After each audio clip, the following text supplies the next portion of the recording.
Mataas sa pader, pinapaligiran kasi ng mga mamahaling sakyan. Mga batay na laging bulong ng bulong, wala naman kasasuro, marami ang nakabarong. Lumakas man ang ulan, niwala punta sa bubong mga plato. Kara na hindi kilala ang gutong at kata.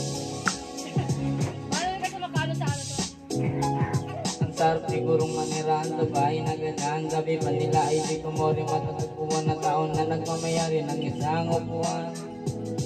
Pinagkagawan kaya naman, hindi niya pinakakawala. Kung makikita ko lamang sa ayak, hindi sigawan. Ngayon po na nasa upo, subukan nyo namang tumayo. At baka matanaw, at baka matanaw ninyo sa kalagayan ko. Mawalang galang na po sa taong nakaupo, walang ibang madakal ang bigat namin, hindi punuan, hindi mong bahay namin, pinatabi-tabing ero. Tubiyas ng panginit at tumuto na ng edo na di kaya binilog pangilagi sa inumin, pinakulong tubig sa lumot ako ling-uling-uling. Kabilang pangkatong na inanod lamang sa isero, nagsilping ko sinang sa magyamin pa nyo na ako. Hindi na may kayaman ng isang kaldero na nagagabi sa pangangagi. Ama at sumeda, pero kulang at kulang pa rin, kulang at tuyo. Isingan sa kita pito sa magabi pagkakasay.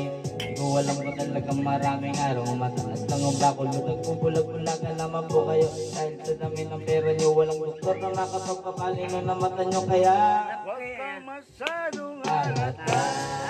Sa langit ang matamay, huwag kali. Bato-bato sa langit ang matamaan ay huwag masyadong halata. Huwag kang masyadong halata.